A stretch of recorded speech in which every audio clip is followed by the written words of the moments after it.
Attacking the Workforce, the podcast that gives talent leaders a platform to discuss their companies, the recruitment process, and why you should be thinking of a career with them. Today, I'm absolutely delighted to welcome Anna Taylor, Director of Global Talent Acquisition at Semperis, a global leader in identity threat detection and response. Anna, lovely to meet you again. How are you? How's everything at the minute at Semperis? Yeah, thank you so much for having me today. Semperis is busy. It's been busy for the last few years. It's not slowing down, so everything is great because that's always, I think, a good problem for us to have in recruiting, to be busy. But all things going well over here at Semperis. Yeah. Good, fantastic. The market's definitely picking up. Obviously, we've seen that ourselves. I know we've obviously had a few conversations, but generally speaking, the market seems to be going great. So obviously, this is a podcast aimed at obviously you and your peers, really wanting to understand, give something back to the market, allow people out there that are thinking about applying to Semperis and are interested in the company, giving them really an idea of the business, not just obviously what the company products are, but I suppose the nitty-gritty, really, the culture, why people should be working for you, what you're looking for, and also assisting other people out there in the market. So I suppose that the first thing that I really wanted to touch on, and I know this is a real big interest to a lot of people looking for a new role at the minute, is company culture. Things are changing with a lot of companies. Culture is something that a lot of people are speaking to me and the team about at the minute, where they've had investment, they've been bought out. Cultures are changing. So I know it's critical for a lot of people out there. It's not just about the money. So, regarding the culture, tell me about the culture at Semperis. What is it beyond the website and the mission statement that you've got there? Yeah, absolutely. So I love when candidates ask this question in the interview process, because for my recruiting team, I want to make sure that everybody has their own response to this. Yeah. It's not scripted. It's not, coming from the textbook or playbook, that I give them. This is all very personal. So I will give you my personal, company culture take as well at Semperis, being that I've been here for 3.5 years now, and I've seen us through some pretty massive growth. So one thing that's amazing about Semperis is we're over 500 employees at the moment. And, what we still really take pride in is that in many ways, we're still a startup. So where it matters, where process and systems and things to put in place matter to become a little bit more corporate, as others would say it, we're there. Yeah. But where it really matters as well in terms of the interpersonal connection and the way that we work together, we're still very startup-y. Right. Yeah. And so that basically means, for anyone who really has ever worked in a startup before, is that you should be able to approach anyone and everyone here at the company. You ask a question, even if it's not in their lane or that person doesn't really know the answer, their response is going to be, well, I don't know, but let me find out who does, or I'll help you find the answer. And then we start kind of going on this journey together. Right. And so that's really the big part of our company culture to understand, is that at Semperis, we're all working to the beat of the same drum and trying to accomplish the same mission. And no one is ever trying to be like a bottleneck for each other. We're helping each other along the way.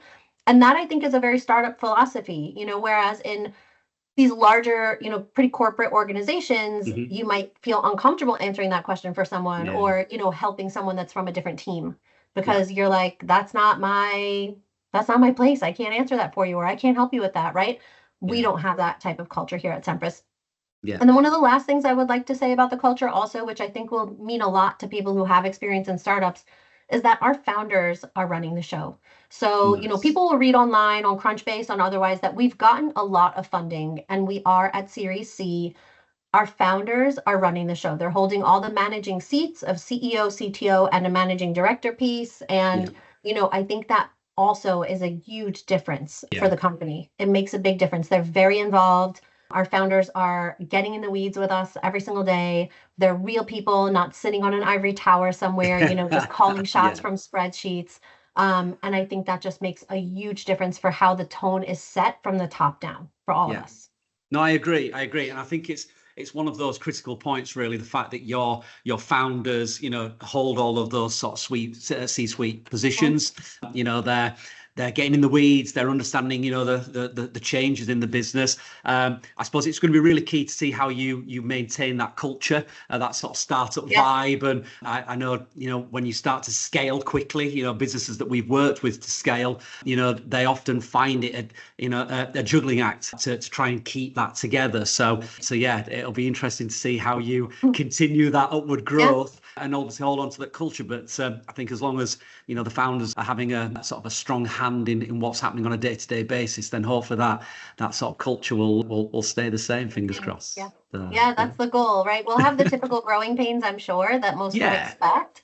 And we are having the typical growing pains, that most would expect. But like you said, as long as the founders are still super involved, and know what's happening on the day-to-day of the business as well, I think that's when most companies will be more successful transitioning from, the small startup to the larger company. Yeah, fantastic. No, that's excellent. And there's certain candidates out there that will really appreciate that. The fact that the founders are very hands-on and still very much, day-to-day involved in the process. There's so many people out there that do sort of push it to one side and let the sort of the SLT team get on with it. So no, that's super cool. I mean, just regarding sort of, I suppose candidates, moving forward with candidates, what makes a standout candidate for Semperis, beyond sort of technical competencies, and what are the soft skills and attributes that make someone successful in the people that you and your team have hired? What is it that you look for? Yeah, great question. So I think for us, there's a few different kind of angles to look at for a standout candidate, right? And first and foremost at Semperis, and people can see this online too, that our mission and our values is to be a force for good. And we present that in all sorts of ways, right? And that's how we direct, our product to our clients is, kind of saving them from those breaches. And then the other way is just being a good person to work with, being a good person to work for, if it's a manager, right? And so just being that core kind of good person and understanding that we are all people outside of work. And I think that's really important for us here at Semperis, is like, some of the people that we hire, they have some really cool fun facts. I mean, there's people here who are like a DJ on the weekend. There's bloggers. There's Microsoft MVPs who are going on speaking engagements all the time, right? And so you are a person outside of just the title that you hold here at Semperis, and we hope that you're a really good one. And so that's one of the really stand out kind of soft skills that we're looking for. Yeah. And then the other area of soft skills is someone that is not averse to change. And that's really important, right? Because we joke here that my team is bringing on, I think we're signing right now an average of like 15 to 20 offers per month lately. And, if you're here for 6 months, you're like an OG basically at this point. So it's kind of important to be, not averse to change and to be able to pivot quickly, meet new people and collaborate with them quickly, welcome people into your team really quickly, right? And so kind of that, again, the startup energy of just being ready to roll with the punches as they come is super important, soft skills wise. And that's hard for some people. And then technical skills wise, I do want to put a plug in there that like, it is really important. The technical skills are super important. We have a very specific thing that we do here at Semperis. And so someone can have the most amazing soft skills on the planet. You could be the best, most wonderful person, right? And I wish that I could hire you. But if your skills are not focused in, the ITDR, Active Directory, like this Microsoft kind of space that we are living in at Semperis, it won't work, So the technical skills, they're just as equally as important as the soft skills. Some companies, they say, well, XYZ, like we can teach you. It is a little harder here at Semperis when we're recruiting to say, oh, we'll just teach you how to be an Active Directory architecture expert, right? Like that's a little hard to teach. No, and I get that. And I suppose that was kind of going to be my question around, and obviously a great point again around sort of the culture piece and obviously the recruitment piece, the fact that because it is that startup mentality, you do need people that are, thinking on the feet, able to adapt really quickly, and flexible organization, very agile, moving constantly. You don't want sort of people that are just happy to maintain and just go with the flow kind of thing. You need people that want to progress quite quickly, which again is great. I love the piece around the fact that sometimes you just don't know what people are like outside of work. It's totally true, and I think people should be encouraged to explore their personalities within a company and put it out there, because sometimes someone can be really quiet in an office and then outside they're doing softball or whatever else it is. It's just they'll be doing all sorts of we've got someone else that like hosts a karaoke night. We have or someone you never know. It's fun to know that about each other, and it immediately creates that connection, right? Like, we're not going to ask it on the interview, obviously, right? Like, but sometimes because our interviews are more conversational, those things naturally come up throughout the process, right? As you meet hiring managers, as you find things in common with each other, and it just creates that connection. That's the point. We all really enjoy like being connected to each other here at Semperis. And if you're the type of person that wants to go to work and shut the laptop off at the end of the day, also totally cool. We're not going to make you come to happy hour or something, but like we want to be connected and we want to know each other and work together. And we're on this, like I said, journey together. So it's all the more enjoyable if you actually, really like who you work with. Yeah, no, and look, we're both recruiters. It's one of the questions that I always ask people I'm representing. I promote the team to ask the question as well. We like to get to know people on a personal level, and we always ask them, what drives you outside of work? What's your sort of key drivers? Is it family? Is it just earning money and having a good time with family and friends? What are the key drivers? And that usually opens up different sort of avenues of conversation. It's always worth it. Just on the sort of the skill set side around training and the technical aspect and the sort of the GTM side, I know we've touched on this previously. I totally get on the technical side that you want people that have got that ITDR experience. They really understand that piece and the Microsoft piece. You can't train that, and I'm sure people that are watching this that are technically inclined will totally agree. From a GTM side, because obviously we cover that as well. With regards to salespeople, do you sort of, I suppose the perfect person would come from a competitor, but do you also look at people where you can transfer those skills? They might have a SaaS background rather than sort of the product side. What is it that you look for from a GTM space? Great question. And there's two things I want to address there in the question you just asked. And so one of them is the fact that you just made that comment that, sometimes coming from a competitor could be the right fit, right? Yeah. Not always, in our opinion. So, often people who are coming from a competitor, you could also question their integrity, or you could question their sales, right? Because just last week you were telling your customer that this one was amazing. Now you're going to come over here and tell them I'm amazing. Like, how are you going to handle that? So that's just like a whole aside of competitors stealing each other's salespersons from each other. I think, all recruiters should be also having the mindset of like, when they get over here, like, how is that going to look to their customers and how are they going to work through that? Something to discuss.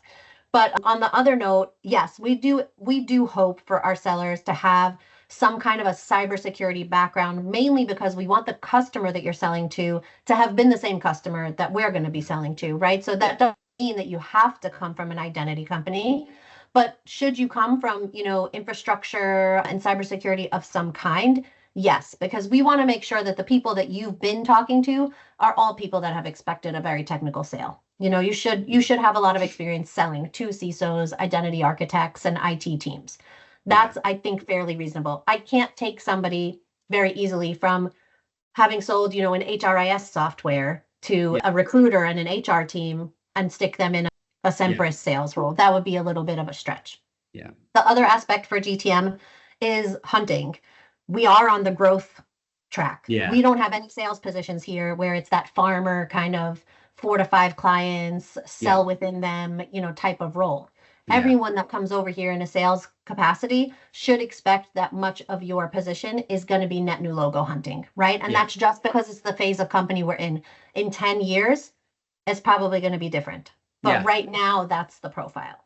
Yeah, fantastic. No, I love the fact that you touched on that a bit about competitor, because I always say to clients, and I've always said this in 19 years of recruitment, it's all right taking for your competitor, but one week they're saying, oh, you need to buy this product, it's the best in the market. The following week they're saying something completely different. So for certain positions, go for it. For certain positions, go for it and try to get each other's candidates all day, right? But like maybe in the technical roles.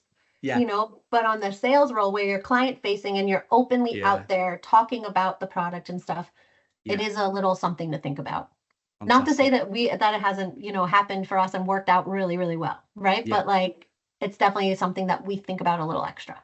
Fantastic. Obviously, from the technical side, I know you sort of touched on, not certifications, but the tool set side, obviously experience side. You've just obviously touched on sort of what the GTM people might need. But I suppose one of the questions I had is, how do you balance hiring for potential versus proven experience? So, at the minute I've got, a few people saying, Damien, we're looking to hire people that haven't been there, done it and got the t-shirt, but want that progression, want that training and guidance and support that we can give them. So they've not got the experience, but they're trying to balance it. So in the team, they've got sort of people with experience and haven't, to nurture that. Is Semperis kind of doing that at the minute, or with it being very much startup, is it kind of, we need people in that can do it and get us where we need to be? Yeah, I do think that it is harder for us to bring in juniors. It really is. One thing that we have been doing to try and kind of nurture that experience and opportunity with our hiring managers is we have established some internship programs. So we have a really amazing program, for example, that we've been doing already for the last 3 years since I've been here with University of Ottawa and Algonquin in Ottawa, because we have an office there in Canada. Okay. And we get co-op students. It's part of their requirement to graduate. So we've gotten some really excellent, super impressive students, and we've actually already converted 2 of them to full-time roles after graduation. So it's been a very successful program for us. Yeah. Many of the co-op students have actually come back for repeat semesters as well. And those are typically in very technical roles. So we've used it with like our SRE team, our platforms team, software engineering has had conversions from that team. And then in Israel, another program that we're doing also is with various organizations, like one of them called Place IL, which we have a lot of information about on our LinkedIn, also to get, underrepresented groups have the opportunity for those junior developer and software engineering positions that have been very successfully converting into a full-time role. So we've been working on it from that standpoint, bringing people in as interns, co-ops, seeing what they can do, and then giving them the opportunity. And then the next project that my team is working on is DoD Skill Bridge. So I don't know if you've hired in the US, but the DoD Skill Bridge program and, working with organizations that hire veterans who are transitioning to their civilian life. So that's also another opportunity. Do we have a ton of junior positions at Semperis typically advertised? No, not at the moment, right? But we feel like these internship programs and as the recruiting team, showing the hiring managers the type of talent that's out there that you could potentially get at the more junior level through these internship programs that we're trying to build, it's going to encourage that turnover a little more quickly, right? To like get them, when they give me headcount, to have them hopefully ask for a few more junior positions and not always just seniors. So that's my little like baby steps, process right now to try and convert that mindset. It has to be a mindset of the manager to be open to bringing in juniors. Yeah. And you know something, I love that. I love the sort of collab with universities, giving pupils a taste of working life, but also what it'd be like to work in, a fast-paced startup that's really scaling. Personally, I think obviously not necessarily on the sales side, but the technical leaders, the CTOs, the CISOs that I speak to, they like to nurture and develop and coach and bring through the next wave of engineers, analysts, architects, because, they're the people that are ultimately going to be taking over from them in business. So, I think that's amazing. I would think that quite a lot of technical leaders out there would love their talent teams to have a university collaboration or some sort of internship that they can bring people through into their business, and give them the skills and support. And also at the same time, it gives you a great reputation as a company for doing that. For the employer brand, for sure. The whole branding thing's great. And I just think just giving people that experience is excellent. And also when people are joining the business early in their career, you can kind of, hone them and guide them into the Semperis way, if you like, what we're all about, rather than someone who necessarily, might have been, working in various different companies and has different sort of ideas around what they want to do. So no, I think that's absolutely amazing. Go-to market, one of the things you just mentioned too, I didn't mention anything go-to market. I do think that some companies are missing out on the use of their BDR team, right? So for us, we've partnered with a university in Dallas, for example, where we've attended their pro sales events to watch the sales competitions and recruit the best of the best for the BDR team. And then the BDR team should be your bench, right? Like think of it in sports lingo.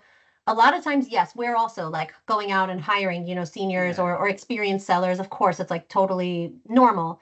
But most companies in this kind of a growth stage, you should be looking at your BDRs as a bench. They know the product. They're calling on people all the time.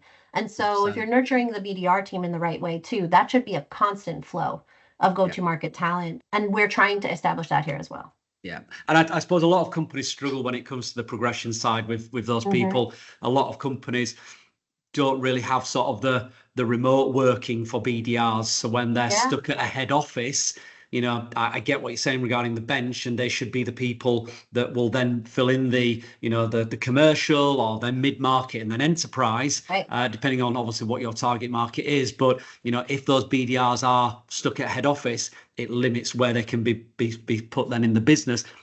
Perfectly linking into the next sort of question was obviously remote working. We're seeing quite a few companies, not necessarily, vendors and consultancies and sort of resellers doing this, but quite a lot of end clients and customers sort of trying to drive people back into offices, especially on the technical side. What's Semperis's stance on remote working now and in the future? Do you anticipate any changes? What's your thoughts on that? Yeah, we're actually going through one of those changes right now ourselves. So we do have a few office locations: Tel Aviv, Hoboken, New Jersey, Ottawa, Canada, and Dallas, Texas. And we are kind of considering Dallas, Texas as, kind of a hub, as well as Ottawa for engineering and for quite a few technical roles. And then our BDRs are based out of Dallas and New Jersey. So we are specifically working with certain teams that do want to have their employees in office. It's going to be 3 days per week as a hybrid motion. And then there are other teams that can still have their employees be remote. And the reason being is because the time zone is super important. So, Dallas is in Central Time, or let's say you're in Canada, but you're not a US citizen and you want to work on the federal team, right? That doesn't work. So there's still a lot of logistics at play where there's tons of opportunity here at Semperis that's going to be remote. But then there are also tons of opportunities that we're being very open and honest and transparent about that they are and will be hybrid. So it's something that we do upfront. We're trying to be really clear as a recruiting team. This job is hybrid. This type of role can be remote. And there's reasons behind it. If you're client facing and you need to work with somebody in Australia, it probably doesn't make sense for me to make you be in the office in Dallas at 4 a.m. Right? So we're trying to be really thoughtful about it. And work really closely with the candidates and with the managers on when it makes sense and when it doesn't. Fantastic. Is there any sort of plans in motion? You may or may not know this for more offices, sort of UK or other areas that potentially there could be some. That's a great question. Cool. I think maybe France is coming, Singapore is coming, and so that's going to be how we start for Europe and APAC. But those will be very small, and then. In some of the other locations, like even I'm in Arizona, we are able to go and like expense, co-working space if we feel like going and working with some people. I think we've got about 10 to 15 of us here in Arizona as well. And, if you want to get a group together, you can do that. But I will say, again, it really depends on the position and what makes sense for being in an office or not.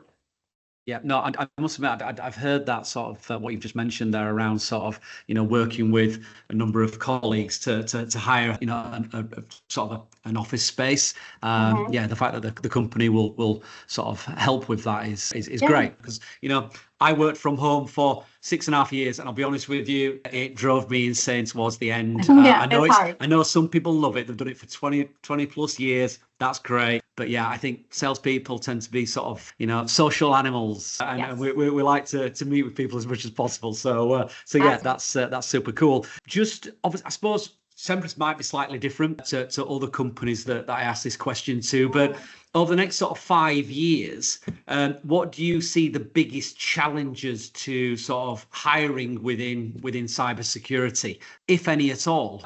What do you see could potentially be, could be some issues, whether it's sort of the technical side, this skills gap that everyone talks about all the time, more obviously on the technical side. Yeah, what's sort of your ideas and thoughts around that? So for Semperis specifically, I do see it already, and I do think that in the next 5 years, I think it would be amazing to set up something that the Active Directory experience and depth of knowledge that we need on some of the roles, that we have a way to teach it. Yeah. Because people are not just graduating from college nowadays, being Active Directory experts. So the pool gets smaller and smaller, year after year of talent. And so in 5 years, I do anticipate, and I would hope it's not true, but I do anticipate that like finding that perfect Active Directory expert, it's going to get fewer and far between and become even more competitive. Yeah. And then I also think for cybersecurity talent and just technical talent in general, having the right foundational experience and skills, doing those kind of like internship programs that I had talked about at various companies. There are a lot of companies that give, internship opportunities so that you can get really good foundational skills. Rather than just graduating from college and just having a certification and expecting to like magically get a job because you have a CISSP or like you took a test, right? That's probably not going to happen. I mean, the hiring managers have very valid and very, high expectations for the technical skill, and they want people who have put their hands on the keyboard and really have that experience. It's super different than I studied psychology in college, right? So to go and have a job, like, yes, I studied, like I did the studying that I was supposed to do. And it's not to discount any of those certifications at all by any means, but I do think that candidates now who are earlier in their career, they need to be putting more effort towards getting the hands-on experience over just taking the test. You have to have both. And they're gonna flush it out in an interview. In an interview, if they ask you a situational question of how you would handle, XYZ, the only response that you'll be able to come up with is what you read in a textbook. So we need to get ourselves that hands-on experience. And I know that that's the problem, right? So I don't know how in the next 5 years other companies are handling it, but like I mentioned, for us, I think that our internship programs and trying to get people in earlier in their career so that they can really get hands-on experience is going to be really the only way. Yeah, no, I totally agree. And yeah, the internship thing, the collab with universities, I think they're just great ways of giving people, that sort of that keyboard experience. I know that in the US and in the UK and Europe, there's various different cybersecurity training courses that people can attend. People that want to cross train, they might have been a software engineer, DevOps, cloud, whatever it is. And they've thought, something, the cyber world looks amazing. I know a bit of cybersecurity. I'll do this training course. And then they reach out to me or my team or anybody here at Fruition, and they'll say, look, I've just done this course. This is my background in IT engineering. I've done a cybersecurity course. I'm really keen to now get into cybersecurity. Like you said, it's having people that have got that hands-on keyboard experience. And if it's just having somebody who's going to give somebody that experience to be able to do that. So I do think the internship thing and the university thing is a fantastic idea. Just hopefully more companies that are listening will also look to implement something similar. I do. I think more companies are going to have more companies are going to have to put those options and opportunities out there because the demands from the hiring managers, what they're asking us for is people who have had, experience. And then that's that whole, what is it, chicken before the egg and whatever thing. So how do I get experience if no one will give you, an opportunity and no one will give me experience? Constantly going round. It's a circle. Yeah. Companies are going to have to open up their doors to more training.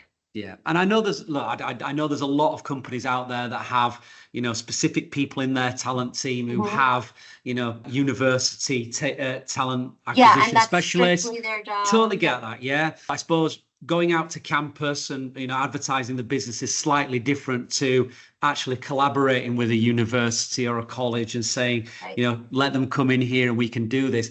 I think if a company has a head office in Boston, for example, get in touch with Boston University. If your head office and technical guys are in your Boston head office, Boston University, come on, come down here and see what we can offer. San Francisco is huge. There's so many different areas. So brilliant idea. Really like it. I really champion that. And then I suppose moving quickly on then into sort of retaining top talent, because I know that this is a real issue in the market. I get clients all the time saying to me, Damien, we want people with longevity and loyalty on their resumes. Yeah. We don't want job hoppers. We want people that have, you can clearly see career progression, then they've moved on. That's so difficult in tech because people are constantly looking for the next challenge. I'm bored of that now. I want the next challenge. In sales, I've done what I needed to do there. I've hit that quota. I want the next challenge.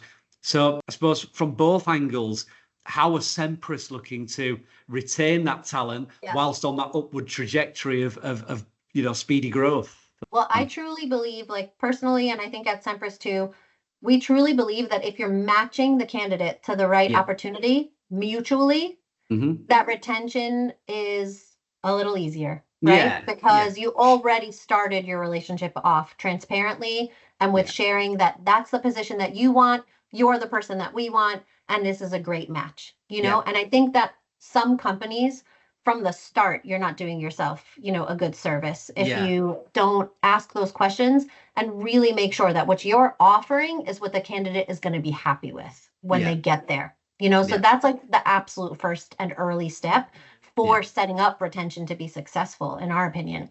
And so once you get that candidate in, we do check-ins. So like our HR team will do, let's say a 90-day check-in or something with that candidate. Was this role what you expected? What went wrong during your onboarding, or what feedback can you give us to get the next person's onboarding to be better? How did the recruiting process go? Again, did we tell you everything that you thought you should know now that you're here? So I really think that that's super important. Just constantly giving them the opportunity to tell us what they want. Yeah. Really, people just want to be heard. And I think most of retention issues stem from, it's not even like a lack of transparency, right? I think people throw that word around a little bit too much, transparency. It's letting the candidate feel heard. Do they feel comfortable asking their manager for a day off?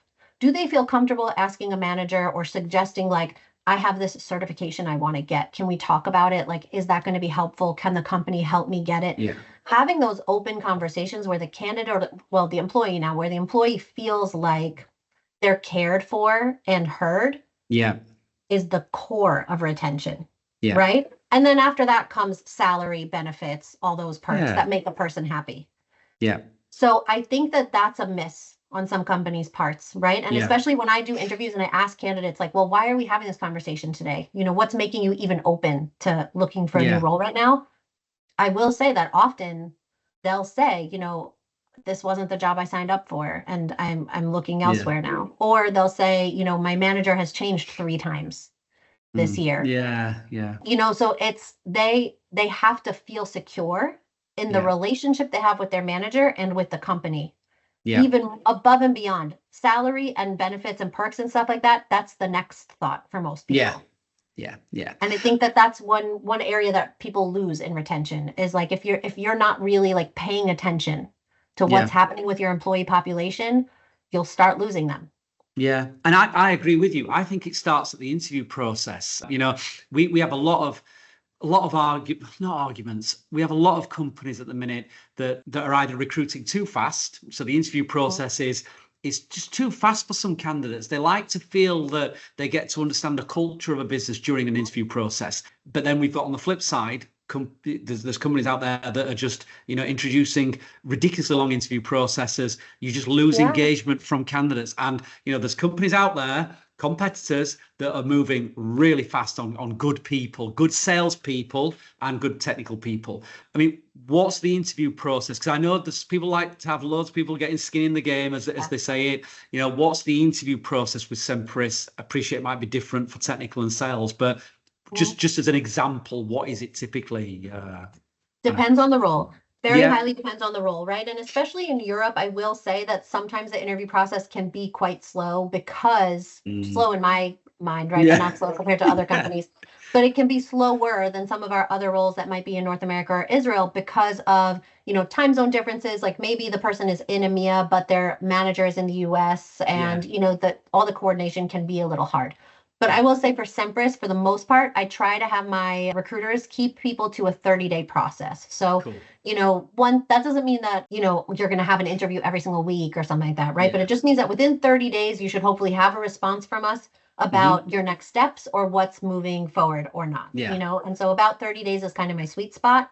I don't want anybody in a process longer than that, or like guessing for longer than that.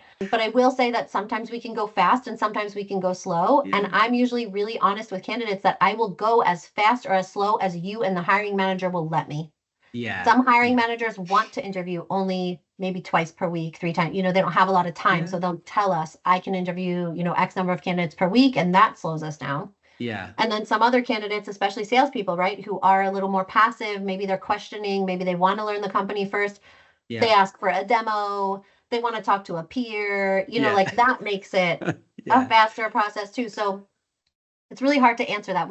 I wouldn't say that we have right now, we still have the luxury of having that kind of startup ability to case by case basis go, like I said, as slow or as fast as the candidate and hiring manager will let us. But I do think that the worst thing you can do is rush a candidate.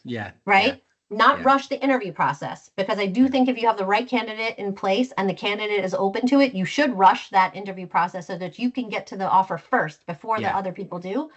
But if the candidate feels rushed, they'll never feel secure. And that goes back to that retention piece, right? You can't rush their decision making. It's a big decision. It's a big decision to switch companies. And recruiters and hiring teams need to respect that about candidates. 100%. And, I've advised clients before saying, we need to slow this down.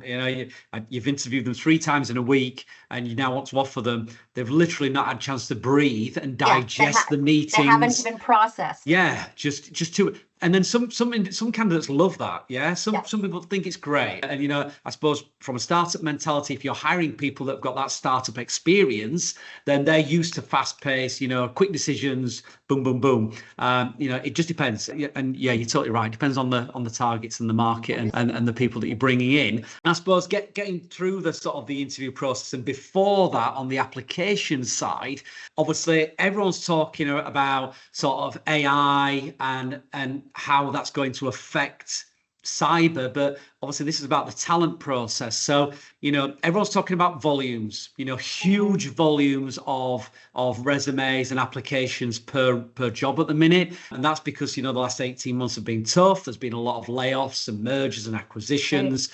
So I suppose double sort of question really is how are you, as a startup, as a really fast-paced growing business, integrating AI into the talent process, if you are, and how are you sort of managing the volume in order to make sure that the candidate application experience is being maintained? We're trying to make sure that recruiters and internal talent teams keep our good reputation. We want to develop a reputation. We need to be getting back to people. How are you sort of using AI? And obviously, overcoming the volume at the minute. Yeah, I mean, the volume at the minute for Semperis is very high. We definitely have a higher volume, probably not as high as like some of these really, really big companies. But for our size of organization, our inbound application volume is extremely high. Yeah. I've got a team of 5 recruiters and we're doing our best to get through it as quickly as we can. Yeah. I will say that I wish we were better at it. Right. And I think every TA leader would probably say that. I wish we could be faster. Yeah. I want to get back to everybody. Right. I really, really do. It's just not humanly possible. Yeah. And that is where AI comes in. Now, the struggle with AI is that we are a cybersecurity company and we are super sensitive and cautious, about inserting new products and tools into our tech stack as a 100%. TA team and as a company in general. So we do not actually use any of the AI filtering tools. I don't have the AI filters turned on for our ATS system because it's not approved at the moment, security-wise.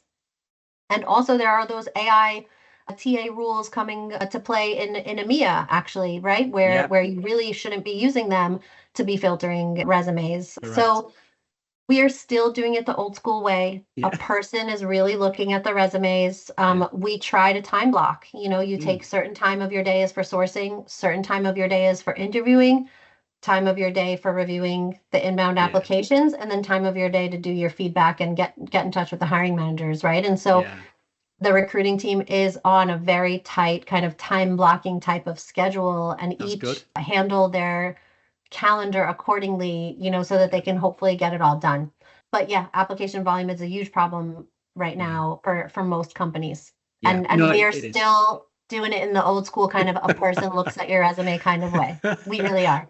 But that's really good to know, because the number of people, and I'm sure you get this as well, the number of people that we speak to, and it's like, Damien, I'm just getting automated rejections or responses. It's difficult to try and, justify the fact that, there's 900 people applied for this position, and it's, a security engineer role. Right. There is a specific, experience that's required, but if you've not sort of ticked the initial sort of questions right that are there to sort of get rid of certain individuals, then it's hard. It's tough, and going through them, sometimes it just has to happen. It's part and we have of to be really process. picky. Yeah, exactly. And because of the volume, right? Because of the volume, both we have to be really picky, and we also have the luxury of being very picky. Yeah. Which I think is unfortunate for many candidates. Maybe a few years ago, it wouldn't have been as competitive if you sent your resume in, right? And what you have on your resume would have been perfect for the role. But it could be that along with your resume, we got 10 other ones that also look perfect for the role, and we just have to make some hard decisions.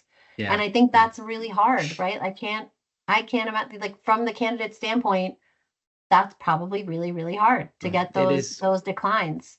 Yeah. And I think I tell people, look, as soon as you see a role, don't look at the number of applications or views as it is on LinkedIn. If you have the requirements, apply. Just go ahead and apply. Yeah, go ahead and apply. And I suppose, that kind of leads on to pipelining. We do it as recruiters. We have a pipeline of people we're speaking to constantly. They may not be active on the market, but they are doing. Do you keep hold of good resumes? Do you keep in touch with potential candidates? Yeah, is that something that Semperis do as an internal talent team? We do. I think that everybody has had those few candidates, everyone on my team has had those few candidates that we kind of feel like we're always trying to find the right position for them, right? Like, they're always in the back of our mind. And when an opening comes up, we're like, who is he ready for that? Is she going to be good for that? We have a few of those, but then also rediscovery in your ATS system is so important. I mean, an ATS is basically a huge database of talent, right? It's like your own little LinkedIn world where you have all these resumes and all these profiles, and you can reach out to these people, and they actually expressed interest in you at one point or another. Maybe it was 5 years ago, but they're in your system and they told you that they were interested in Semperis. So why not call them and say, I have this role, right? So yes, we definitely hold on to those resumes. We do search, also referrals as a database. We look at our ATS as a database. We have our LinkedIn connections, right? So there have been multiple times where I've hired somebody successfully after knowing them for a few years already, right? I interviewed them in 2022, maybe for a particular role. And then all of a sudden in 2025, the perfect position came up and the timing was right. So, the timing's not always right.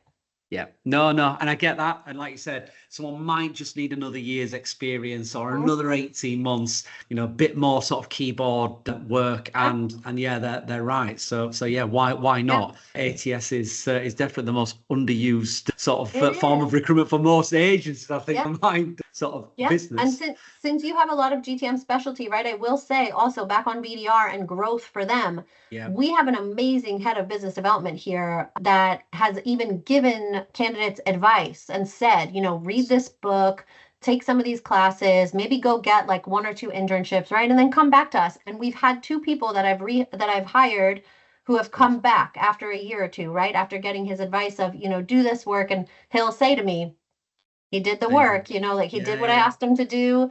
He came back stronger on his next interview step. Let's give him a chance. And, they end up getting hired and doing really well. So I think hiring managers too should be building those relationships. If you meet somebody that has that potential, give them that advice. Say, listen, like, you really just don't have what I need right now, but, do this, do X, Y, Z, and let's talk next year. And maybe they'll be ready.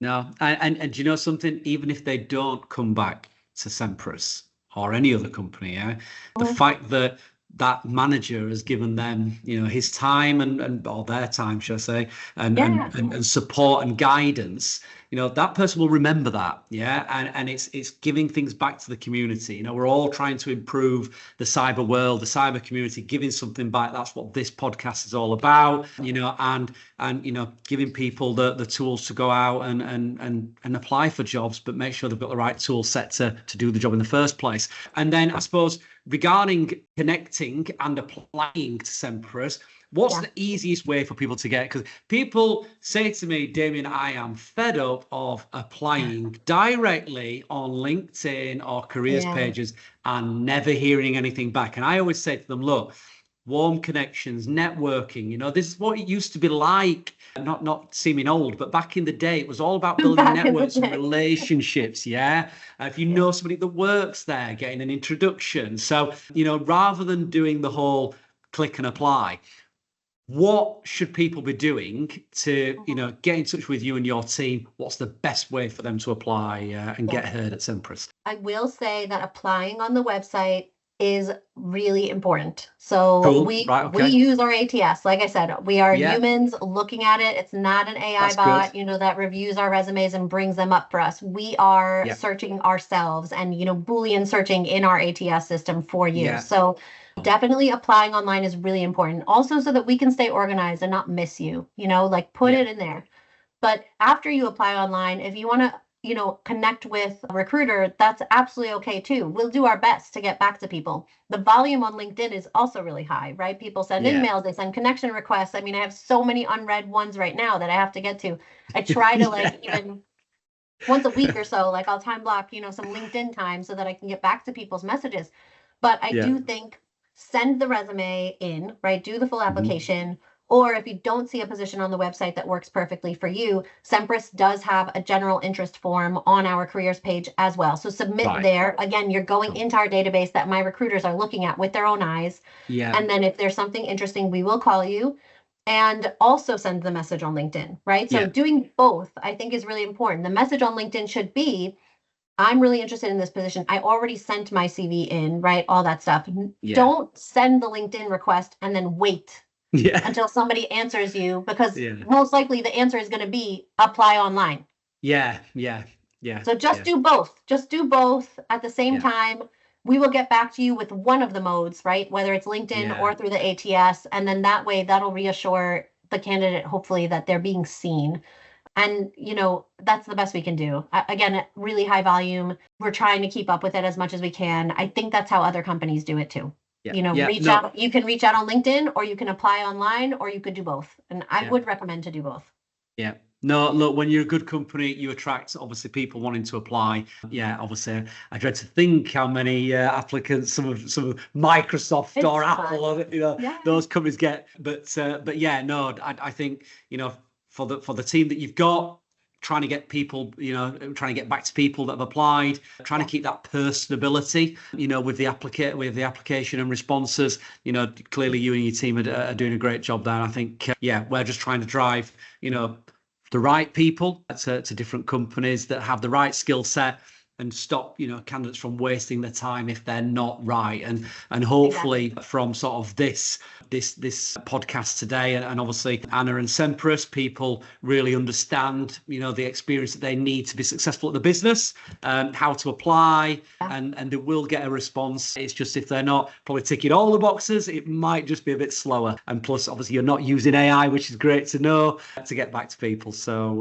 no, that's brilliant. Obviously, I'll leave the floor to you. Is there anything else that you want to sort of, you know, put out there as a last sort of pitch to people about Semperis and why they should sort of want to work for the business, and what the future may bring for the company? Yeah, I mean, I think in terms of the future, you know, we're definitely going to keep on growing. When I joined in 2022, we had about 140 employees. Now we're at like I said, over 500. So it's been an amazing journey. Anybody that really is interested in kind of this growth phase of a startup, this is a great time to join. We're still in the early phases for a lot of our products and a lot of development from the technical standpoint. It's interesting things happening. A lot of amazing, intelligent Microsoft MVPs and others, you know, to learn from and work with here, which is awesome. And then from the business operations standpoint, you know, anyone who's coming in, maybe let's say as a CSM or in marketing, or, you know, any of the more kind of general functions as well, not just technical, you're going to get to experience a growing company. And I think that's really important for everyone to kind of have at least once on your resume. So really good people here. If it's a fit for you, it's a fit for us, and we'll love to meet you. Fantastic. And on that note, obviously, just a final sort of personal thank you to Anna for being part of this podcast. It's been great having your time and obviously connecting over the last couple of weeks and learning more about you and your team and obviously the business. Everybody out there watching, if you want to get in touch with Anna, we'll have more details to follow. Anna's going to share this podcast on her website as well. It'll be all over the Fruition website. And Anna, once again, thank you so much for your time. Greatly appreciated. Thank you. Have a wonderful day. So you too. fantastic.